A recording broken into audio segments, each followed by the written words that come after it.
Broadcasting live from our studio in Boston, Solutions Review is proud to showcase Amplitude in the Solution Spotlight, a unique online event for industry professionals.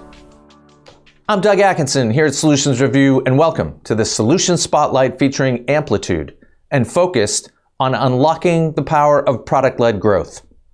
We have a good one for you today. Product-led growth, PLG, is an integrative force that drives sales pipeline and sustainable growth when implemented correctly. However, some companies aren't yet taking advantage of this powerful approach. So today, we will take a deep dive into product analytics as the framework for putting customers at the core of a business by analyzing behavioral data, identifying opportunities for conversion, and creating impactful digital experiences that bring about high customer lifetime value. And to walk you through this presentation today is Laura Schaefer, VP of Growth at Amplitude. Laura, thanks for being with us. Great to be here. Thanks, Dad.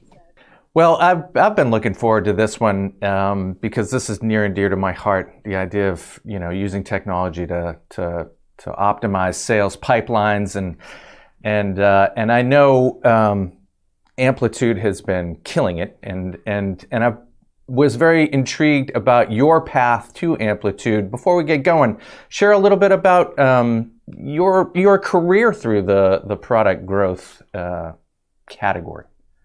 Yeah, and that's a great question because, growth is such a nascent space. Really 15 years ago, which when I first started doing growth, we called it all kinds of different things like e-commerce or self-serve. And so everyone's journey is a little bit different. So mine, I actually first started dabbling in growth when I was at a company called Bandwidth. And I joined that company. It was around 50 people, very small. They're not doing great. They've gone public. But at the time, we were very small, very scrappy. And I started in the sales organization. What I found was that, hey, kind of using the same talk track over and over for a number of things to sell. What if we just put that into a self-serve experience? We could close these deals, right, without needing to have sales be involved.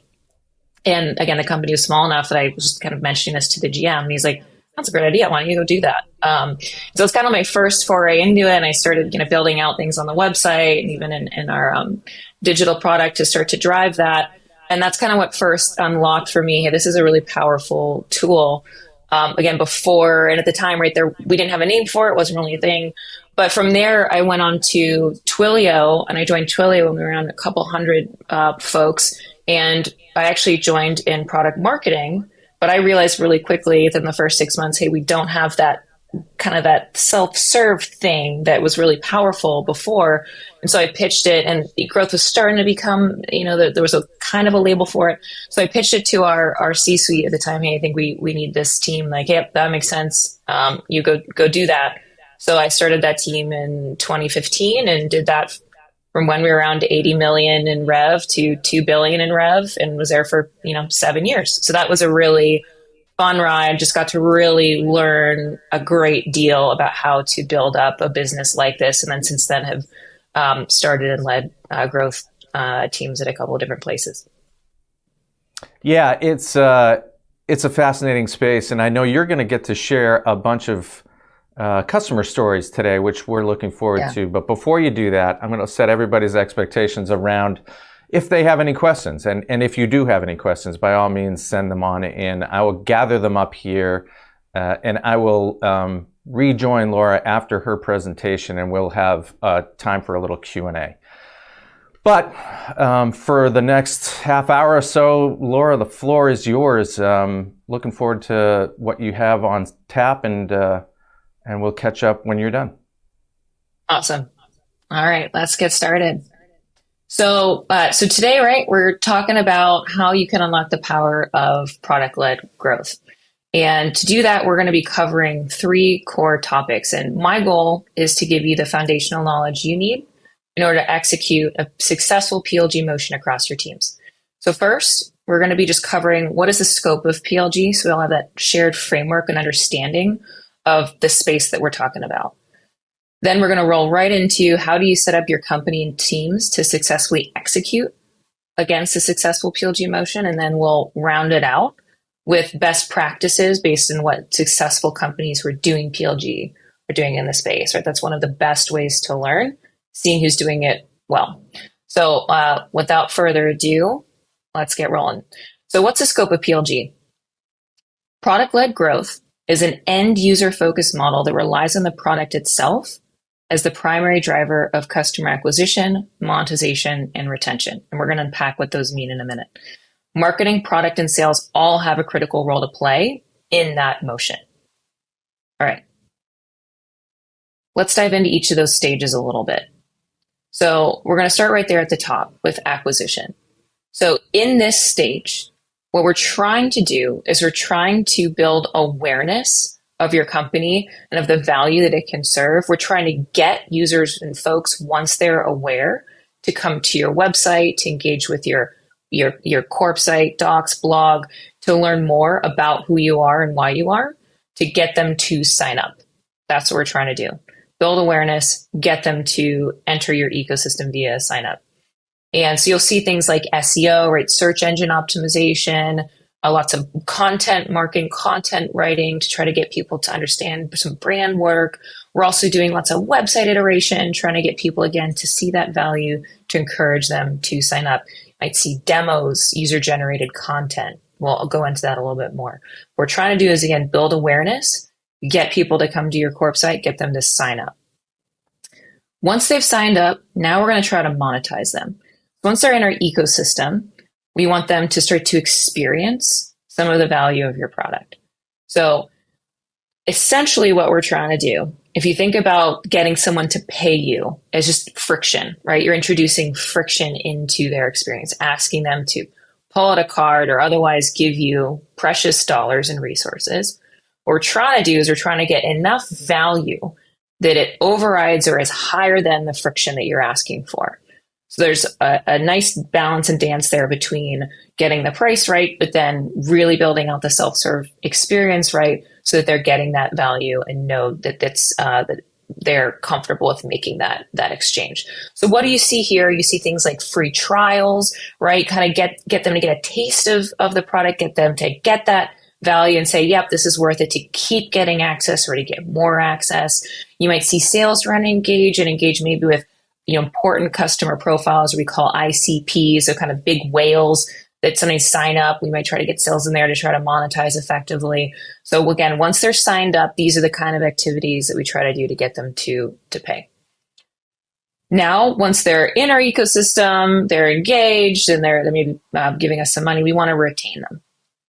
So this is where we try to keep folks that have successfully landed happy. We want to get them to be using sticky features. We want them to be, we want to be preventing churn. We might be measuring qualitative scores like CSAT. And essentially, we're trying to keep and ensure that as many people as we can do that hard work to build awareness, get them to sign up, get them to pay. We're trying to get them to stay. Now, what's great about retention is that it can actually be a very powerful compounder of your acquisition and the top of funnel. So right, we often think of these stages, acquisition, then monetization, and retention as linear, but when well done, it actually can be a loop. And here's how. Right. So think of the last time that someone came to your peer came to you and said, hey, I really love this product. It's really made a difference for us. It's helped us grow, helped us save money, helped us work together, et cetera, et cetera. How much more likely are you to give that a try? Much more likely, right? And you're probably much more likely once you give it a try to keep giving it a try, because if someone's recommended it, you're going to kind of stick it out a little bit more. And that's where retention ends up being such a powerful acquisition driver, because if you have happy customers who are engaged with your product, they're much more likely to share. And then that brings in a whole nice new wave of awareness and acquisition to drive the top. All right. So these are the basic funnel stages and how it can actually be a loop when done well. So we've covered the scope of PLG. Now let's dive into how we start to execute against it. And in order for us to do that effectively, let's first look at what a world looks like without PLG. Because in a world without PLG, you're still trying to acquire customers, you're still trying to make them pay, you're still trying to retain them. What does that look like? So what we're looking at here is a world where the work across these stages is highly siloed. Marketing is responsible for driving the top of the funnel.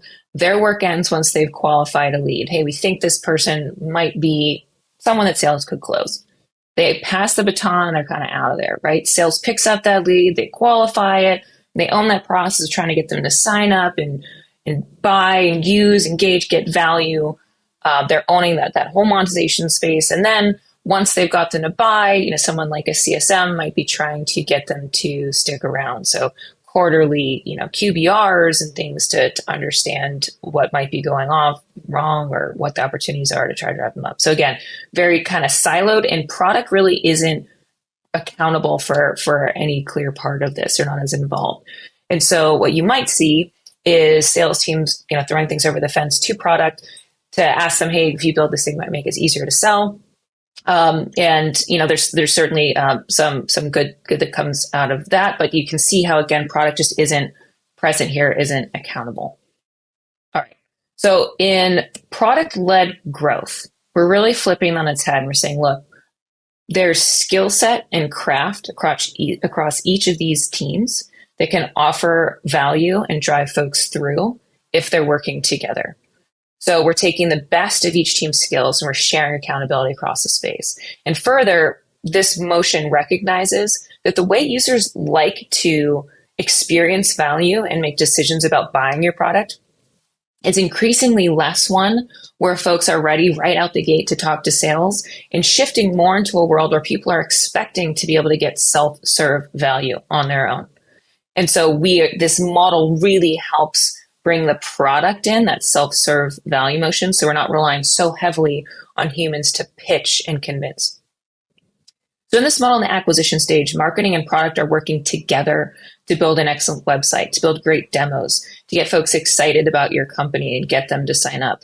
Sales might be connecting with folks who are very early to top of funnel. Again, our ICPs, important customer profiles, the ones that might have bigger budgets, bigger spend, to try to give them a custom experience to drive them through. But all three are working together using their various skill and craft to drive the acquisition motion. Then we go into monetization. The three continue to work together in that space. Products building trials, like we mentioned, to help folks get to value quickly. Marketing is nudging along with excellent tailored communications, maybe some one-to-many webinars. Sales continues to try to find ICPs and find folks who are ready to engage and maybe spend more, get out of the self-serve space and spend more within a sales-led sales motion, right? Maybe someone's ready to sign a contract, right? Humans need to be a part of that. So again, all three are working in that space to drive users through the monetization motion. Then we move into retention. And again, no surprise, all three are involved there.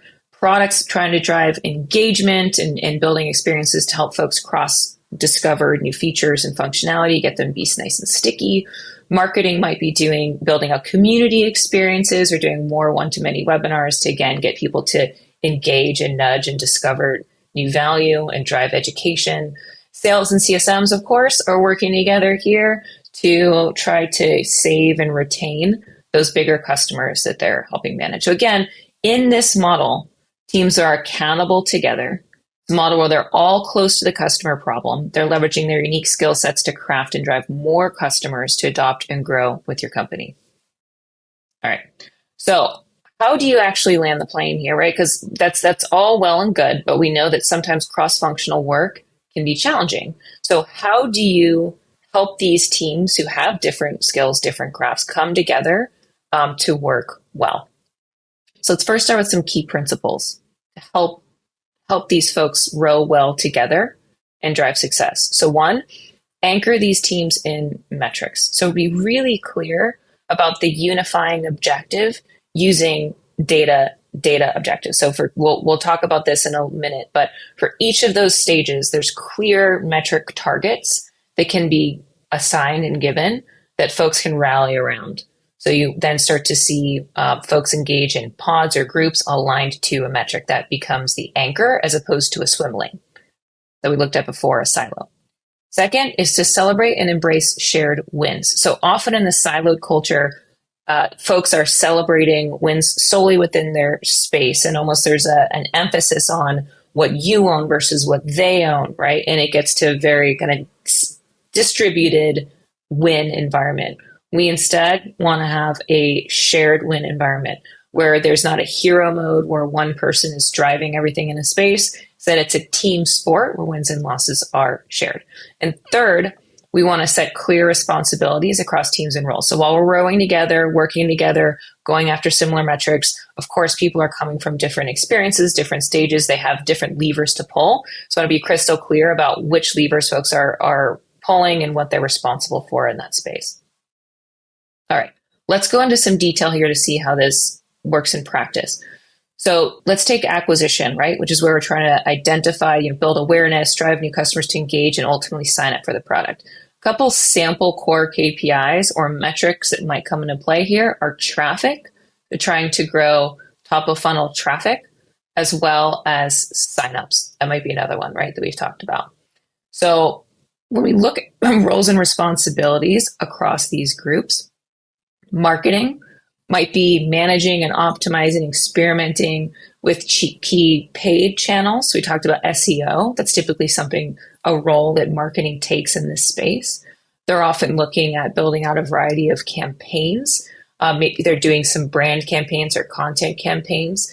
Often they'll lead in the community. So more and more companies are leveraging communities or user-generated content to try to drive cyclical and scalable support. So marketing tends to be responsible for those types of things in relation to acquisition.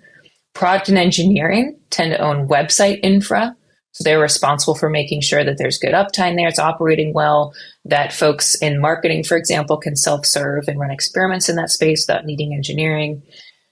You might see demos built out. Product tends to build those. It's more and more folks are wanting to see and experience more of what the product is even before they've signed up. So product really plays a critical role here. And sales and CS, right? They might be looking at ICPs. So they're less trying to build up the whole mass. That's not going to be their craft. Again, they're bringing the human element. So you tend to focus sales and CSMs or customer success managers when you're looking at, again, the higher paying customers. So you can see how these three folks, they're working in the same space towards similar metrics, but the way in which they do it is different. They have very kind of clear responsibilities there. All right, let's break that down for monetization. So for metrics, again, which is the anchor, it's the thing that folks are rowing towards together. It gives them their North Star.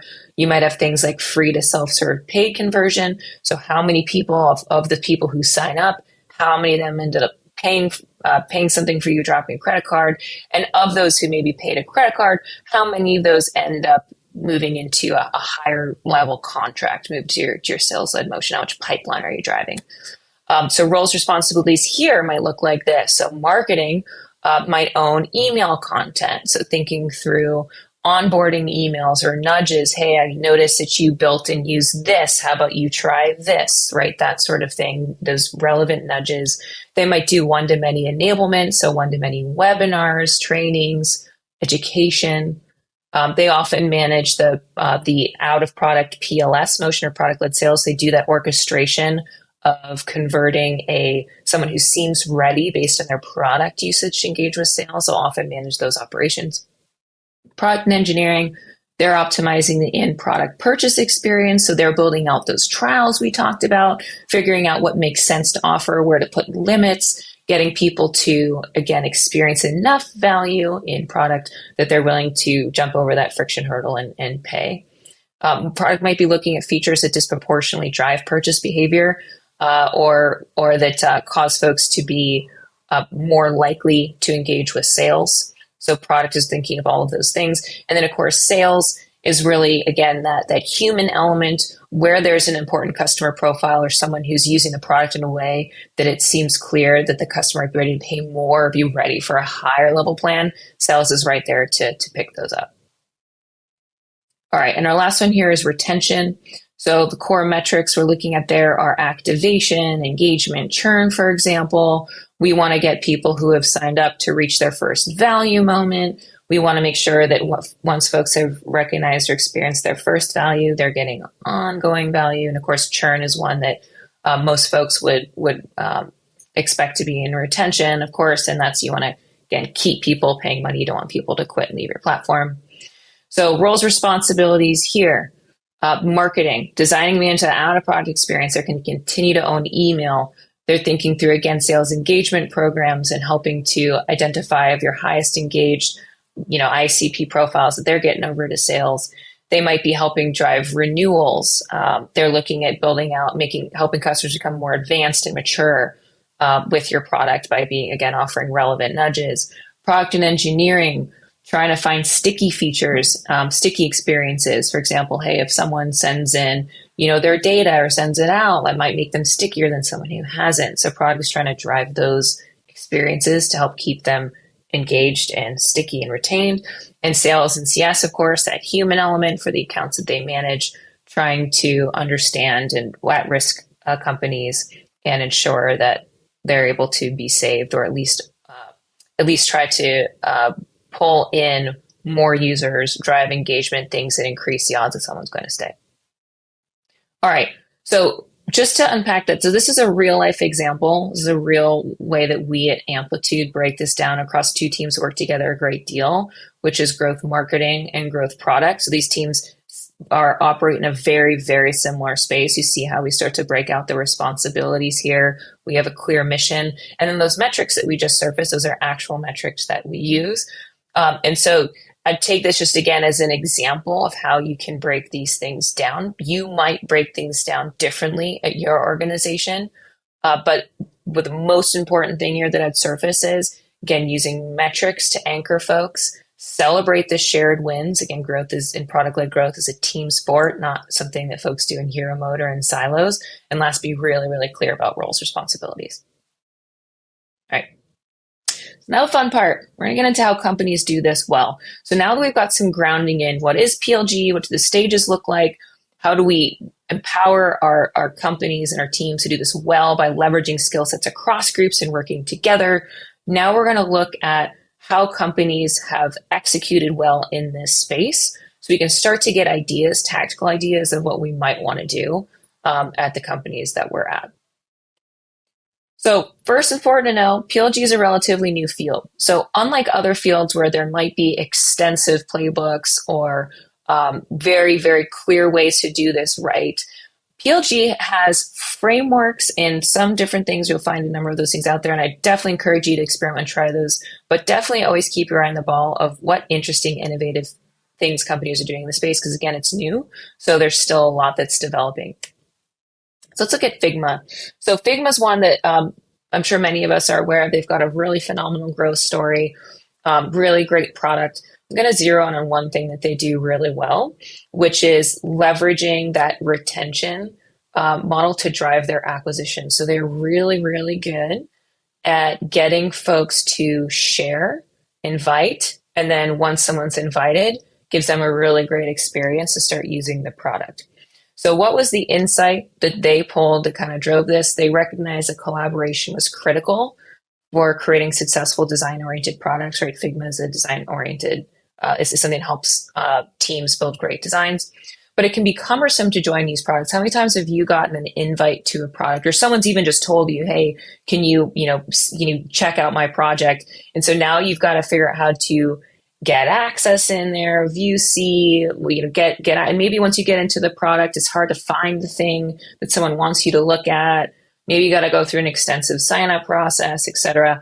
Figma really locked in to make this super easy. So not only did they make it very easy and clear for someone who's in the product to share, and made that really a very clear call to action for them, so to promote that activity, they also made it slam dunk easy for someone who is joining to immediately get access to the project and experience it. And they offer gradients, right? So if you're joining as an anonymous person, you get different things if you're signed in, logged in. But all of those things help grease the skids for pulling in more users who then get value, who then get deeper integrated, get more engaged, who then share the product.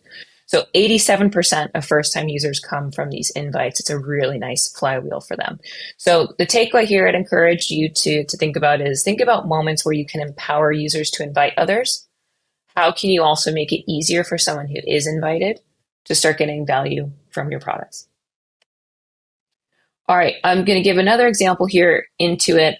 I love giving examples of things that don't feel like growth, don't feel super exciting, but drive the metrics, and so are very critical parts of the PLG strategy. So here's one with QuickBooks. So they realized that folks with Google domains were not paying invoices on time compared to other folks with other emails.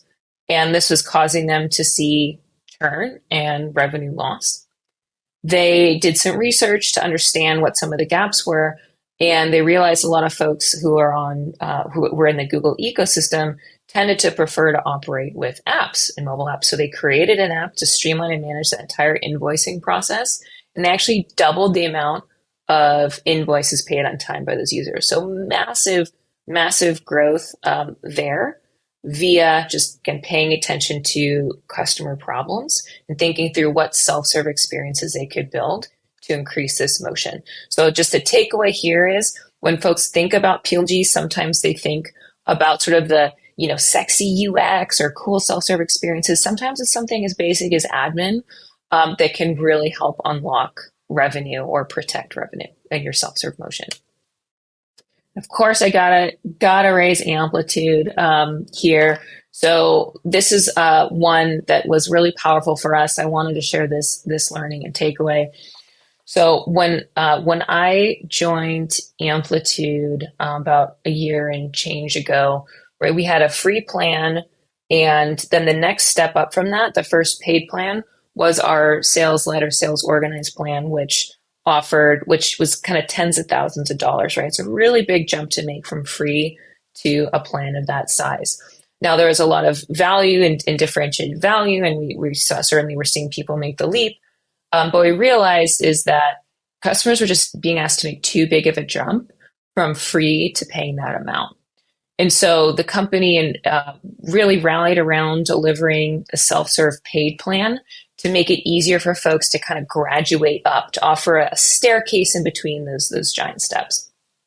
And in doing so, by releasing our self-serve paid plan, which came out actually last October, called Plus, we've increased free to paid conversion by 15x. So huge yield in the amount of paying customers that we're now seeing in the ecosystem, which does a number of things, right? It's a direct revenue source, but also we're seeing folks use that as a grounds to understand and evaluate when they're ready to move up. And so we're seeing great revenue come from that, not just direct, but also via generating pipeline, people moving from Plus to the higher level plan, who otherwise wouldn't have been able to make the leap from our free plan to that higher sales-led plan. So the takeaway here is think about the natural progression of a customer moving through your plans. Is there a clear and obvious graduation path? Are there areas where you're asking folks to take a disproportionate leap? If so, consider thinking through your pricing and packaging to help with your self-serve motion. All right, so those are successes. Those are things that worked well for companies. It's really critical, and I want to make sure I leave you with this. PLG is not all roses. This is not an environment where you release things and everything just works, and every time you ship an experience, it hits the metric that you're expecting it to hit. In fact, that is inherently not the case. So let me ask you, just think about it as I'm talking, what % of experiments do you think fail, even at very successful companies? Some of the companies that have the best experimentation platforms, have some of the best self-serve experiences, Amazon or Netflix has got a great self-serve experience, right? Microsoft, right? Just companies, very successful large companies, all the way down to, just companies that are getting started. What percentage of those experiments fail, the ones that track their success and failure rates? 80%. 80% fail. It's a really high failure rate.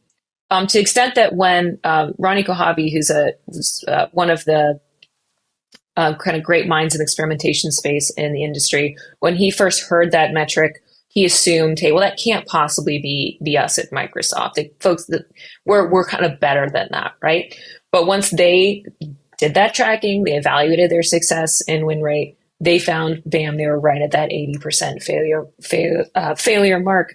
And this is why folks like Jeff Bezos say things like, our success at Amazon is a function of how many experiments we run. He says that because of the failure rate. With the failure rate so high, the only way you can succeed is you run a lot of experiments and you leverage the failures to your advantage. So every time you fail, you try to learn, which drives a higher success rate in the next run. Let's actually look at this in practice. This is a real life experiment example from Atlassian. So this was their core belief in the experiment they were trying to run. They believed that showing evaluators a fake live chat during trial would result in a higher purchase rate because that human presence or human element would give evaluators more confidence. So really, really simple concept. You might think this is kind of slam dunk, create the thing, ship the thing, and kind of done. Maybe you measure it just for kicks, right? But wouldn't imagine that this is that complicated. Very simple concept. Still in that space, knowing what will work is quite unpredictable. So here are all variations that they ran. It's just a sampling of variations that they ran. And if I were to ask you, which one of these succeeded, which of them failed, which of them maybe didn't move the metric they intended, moved a different metric, I'm guessing if we did a poll here, everyone would give a different answer. And it's because they look so darn similar. Because again, it's a very, very simple test. But even with this very, very simple test, dramatically different results. So many of them did not have any significant impact to metrics. And one of them had a 25% impact. And one of them didn't impact the metric that they were expecting around monetization. Instead, it improved engagement. So that was a really great learning that drove a bunch of investment to drive a completely different metric. So again, constantly testing will help you learn what works. Go in with a mindset where things in their first iteration are likely to fail. Use it as a compass to understand what to do next. All right. With that said, that concludes the presentation part of our chat today. So really excited to go into Q&A with all of you and see what else you want to dive into. Well, I want to dive into that last bit, actually, if you don't mind. Yeah, sure. Let's go back. So failure. I want to emphasize. First of all, I want everybody to go to the Amplitude website at some point because there's just so many cool stories going on there, and this is just a really interesting category and one that I think requires a certain amount of cultural mind shift internally, possibly. But we'll get to that in a bit. I want to get back to failure because failure is key. Yes, it sure is. Failure is key. So with regard to failure, so that last test showed some successes and showed some failures. And then you know what's working. How does it translate internally to interpreting why it worked? Yeah, exactly. So it's a really great question. The key there, right, is, and just coming back to basic principles, is that in a world where 80% of your first experiments are going to fail, it's so critical that you think of each experiment you run as a learning exercise. So there's a number of things you need to do before you even run the experiment to ensure you're maximizing your learnings. So these are things like know what your core hypothesis is. What is actually going on from a customer problem and solution standpoint? That's one. Be really deliberate and clear about what your core belief is about why something's going to work. That then helps you measure and helps you track appropriately. So for example, in that test that we just looked at, their core belief was that having just the presence of a human presence or the appearance of that was going to drive conversion behavior. So they tracked a number of things in there. Who's clicking on that screen? Who's engaging with that screen? Who is, right? So that they could get the profile and see if there's anything about the segment.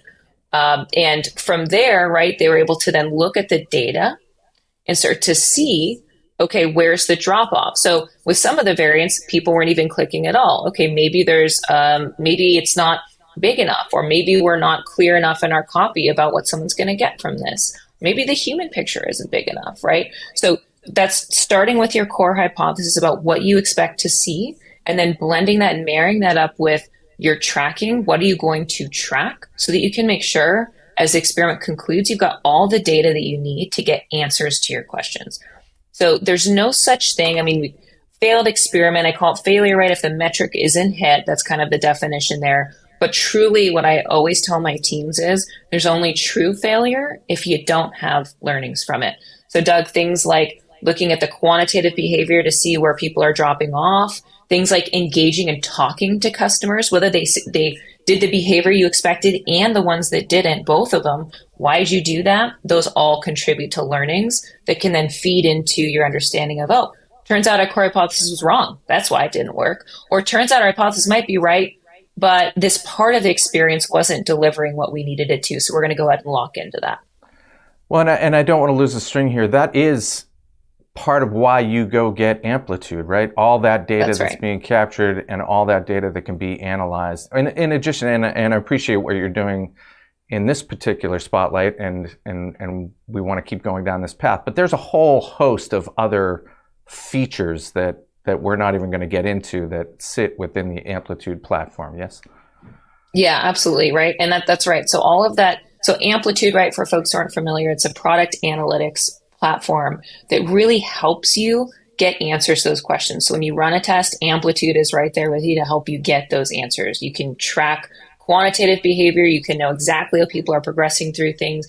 We have something called session replay. It allows you to actually watch people engage. It gives you things like, how much time did they take to read that thing that you thought was going to take them 5 seconds, and they're getting stuck and they're clicking on something over and over. It's such a powerful insight generator into what's going on, so you know what to do next. And then we also do things, right? We talked about experimentation. At Amplitude, we offer an A/B testing platform and program so that everything's all nice and tidy together. So you run your test A/B, all your data is right in Amplitude because you've, again, come up with those hypotheses in advance. You know what to track and to look at. And Amplitude serves out those data points to you so you know what happened and why. Then you look at session replay to go even deeper. Maybe you uncover you want to talk to one of those customers. So you can look up all of their data in Amplitude to figure out what might be the right things to ask them when you engage. And then we also help you get that data in and out into other tools. So if you did want to engage with someone or look at, send an email, right? Like you want to set up an email program based on people doing XYZ activity, Amplitude will facilitate that via our CDP. So really, I mean, and it's great being on the growth team. I get to use Amplitude to drive growth, and then I get to give feedback, and then we iterate and keep making the product better as we go. So I can attest to the fact that having all those things together really helps us maximize our inevitable failures. It's a critical reason why we're able to improve our self-serve experience. Yeah, ultimately, I mean, this is all a grind. I mean, everybody needs to recognize that growing is a grind, and you have to be up for the grind. And there are plenty of steps that lead you back to square one as you're grinding. But it's the grind that gets you there, and having a tool like this to be able to enable that is I think the key takeaway here. But with regard to culture, because there's a lot going on here, and I want to get to it. We did get an audience question around effectively culture. I think there are some foundational areas that my organization struggles with: roles and governance. Do you have any more detailed example of how you have seen this stood up at companies? So I'm not exactly sure where they're getting there, but maybe you do.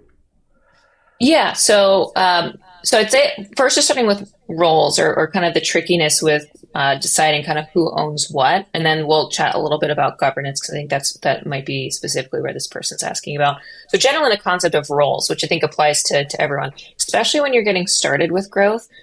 What I found is that sometimes people are doing pieces of this. They're just not organized. Right. So there might be someone doing SEO, but it's not part of a formal acquisition effort. Right. Or maybe there's some people in product that are building experiences that help drive some self-serve movement, but they're not organized around any particular overall PLG motion. So the role definition moment is almost less about getting it perfect or right the first time. It's more about bringing first together the people who are already doing parts of those roles and getting them to operate together. I'd always suggest kind of starting there and formalizing that and unifying them. So, for example, one of the companies that I I worked at before and led the growth team for, called Rapid API, we actually had some folks in our marketing team who were driving really good content and brand awareness and marketing and acquisition space, but we're thinking of it more in terms of enterprise, less in terms of self-serve. And so one of the things that I did when I came and started to build up the product acquisition side is form pods, let people kind of just gave clarity to the roles people are already doing, definitions, and then again gave metrics that help people row together across the team. So say lean into some of the roles that folks have when you're getting started, just add clarity and definition on top of what they're doing versus trying to completely go from 0 to 1 and give all new role definitions, which tends to be a little bit infeasible, especially because that, a lot of times it means like a lot of hiring, which companies aren't always ready for. So lean into the existing roles people are doing, just give more polish to them and help operate in pods.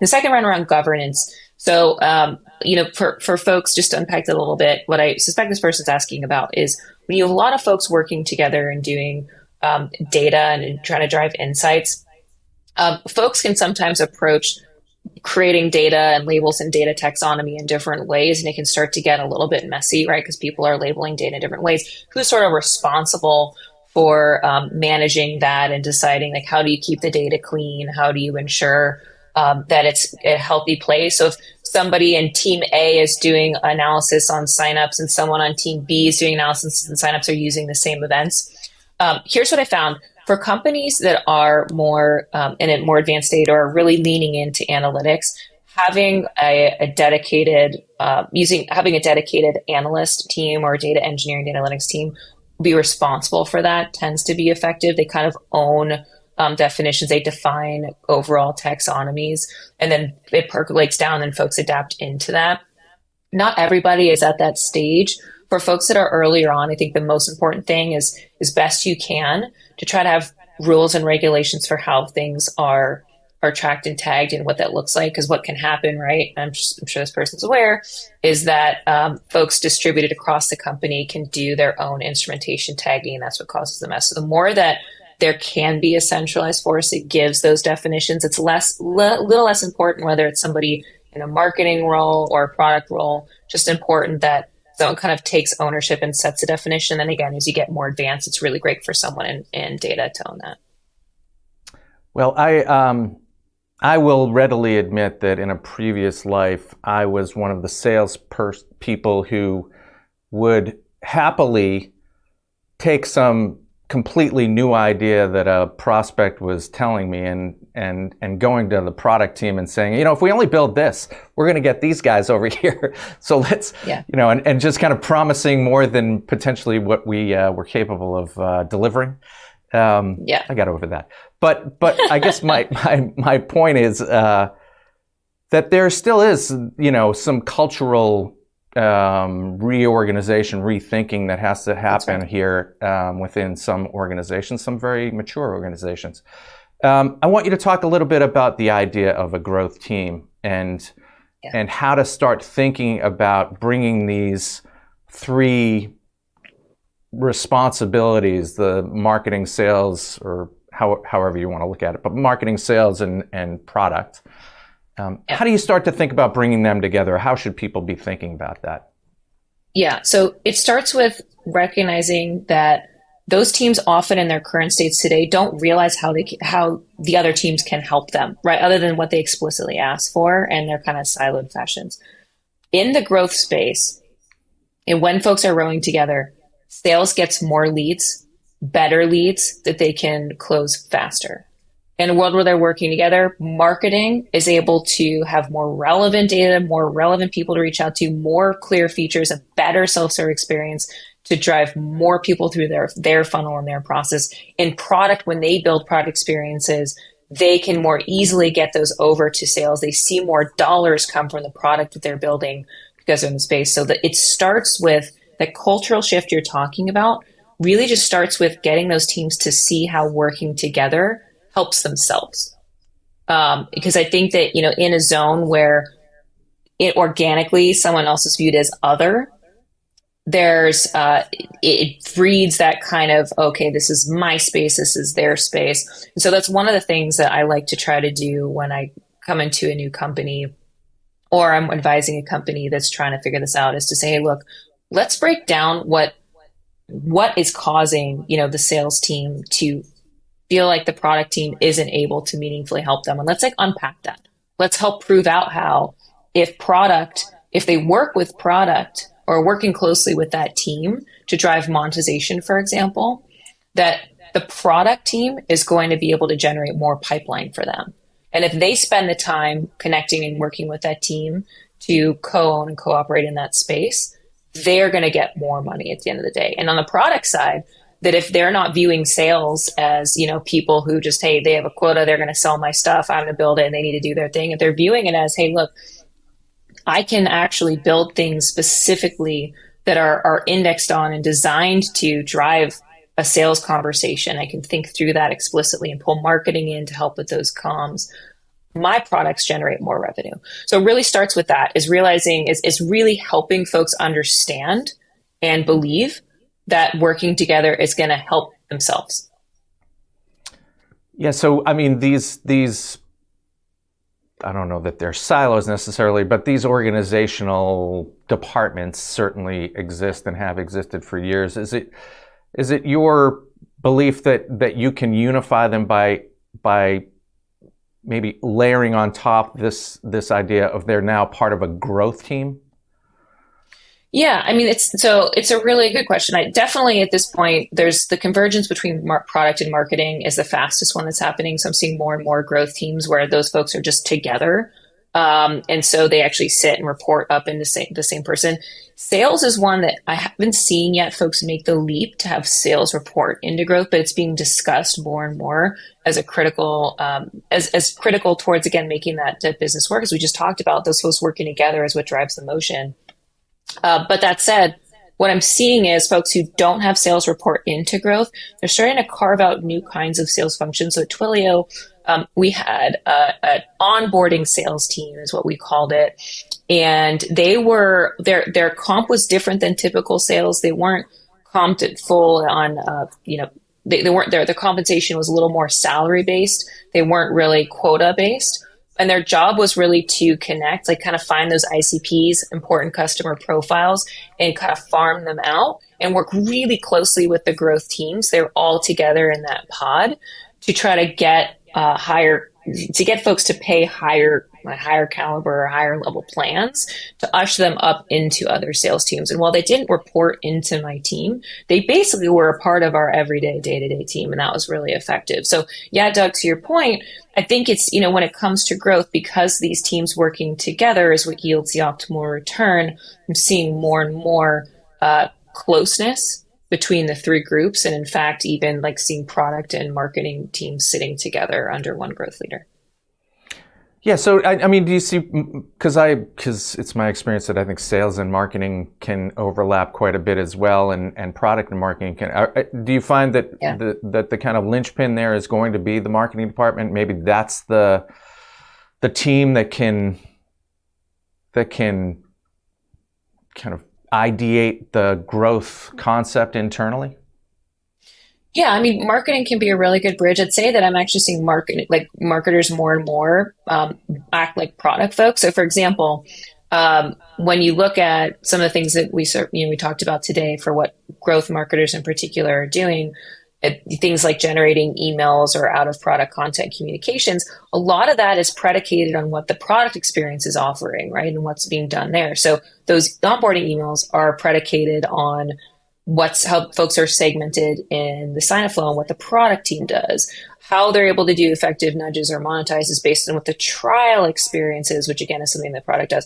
So I'm seeing, I think marketing is and can be a great bridge between those three. And I think also organically, what's coming out as almost a stronger bridge is that the customer is kind of forcing teams to operate that way. They're demanding free trials. They're demanding the ability to leverage things self-serve. And so and in some ways, right, the forcing function that's coming out of this, the thing that's causing teams to come together and rally around this and kind of make it work is, even if their culture or DNA is a different direction, is that users are demanding more cohesion between those teams in order to get value.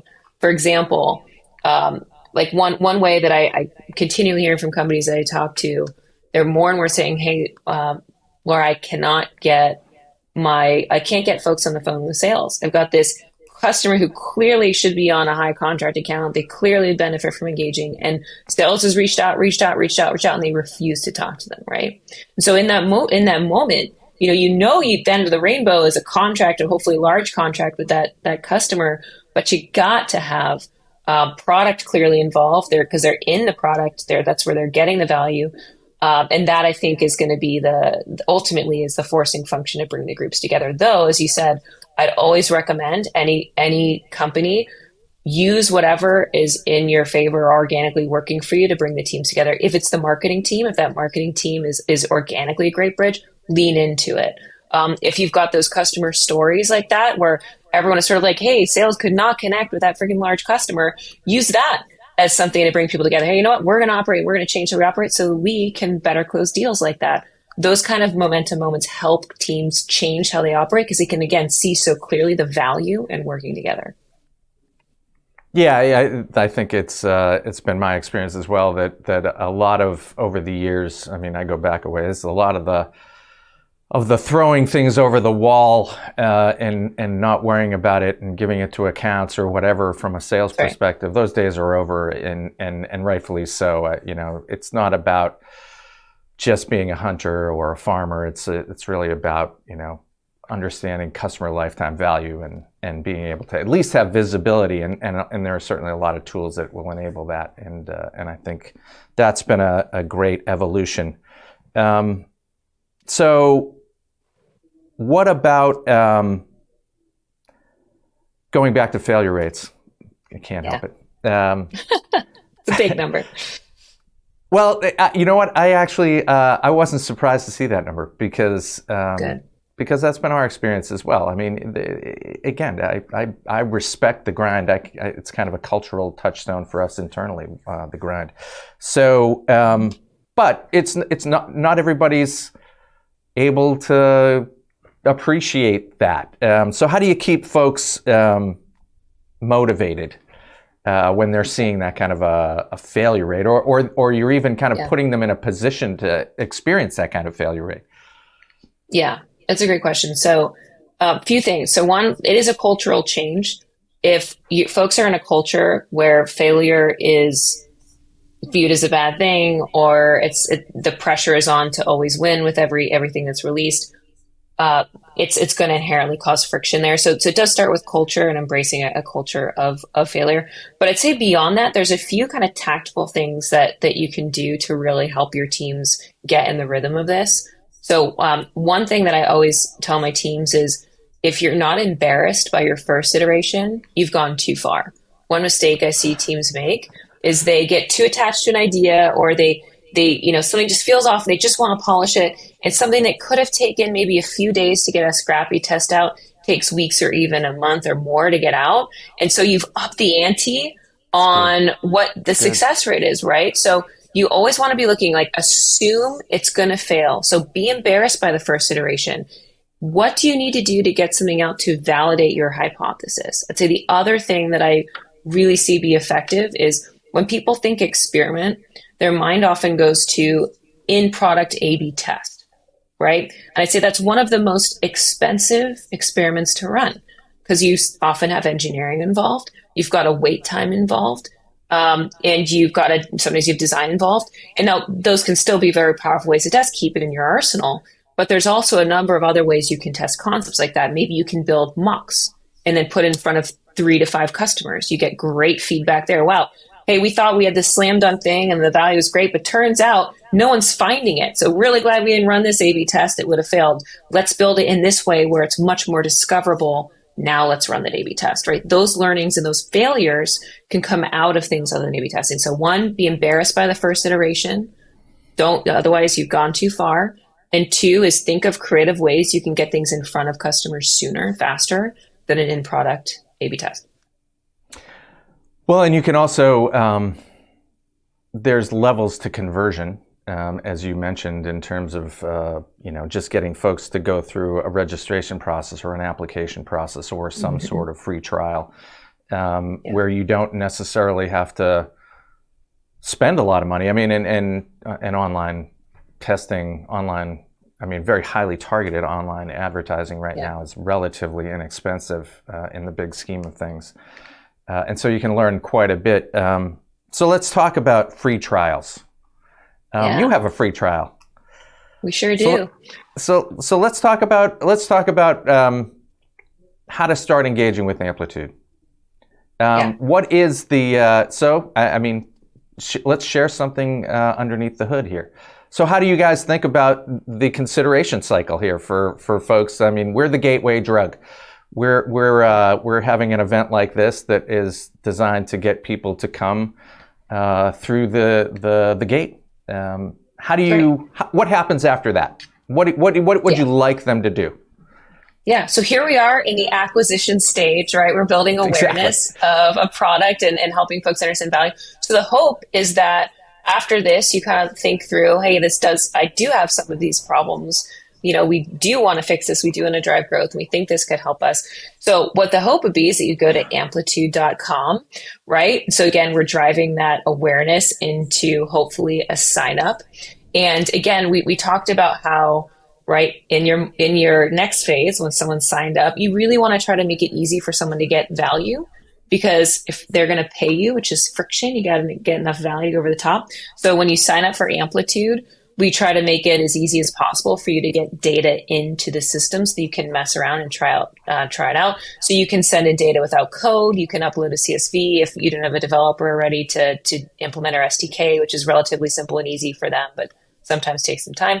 Once you got data in, we've got templates and out-of-the-box charts. We recognize that not everyone knows exactly how to track and measure some of these key metrics in their ecosystem. So we try to pull in our best practice, things that my team, these are templates my team uses, that you can go in and create out the box to see how things are going. And I really can't emphasize enough that, getting your teams in the data, looking at how things are performing, that's so critical on an 80% failure environment. You got to have something that's going to help you understand why something's not working. And that's what Amplitude does. It really is a compass for you.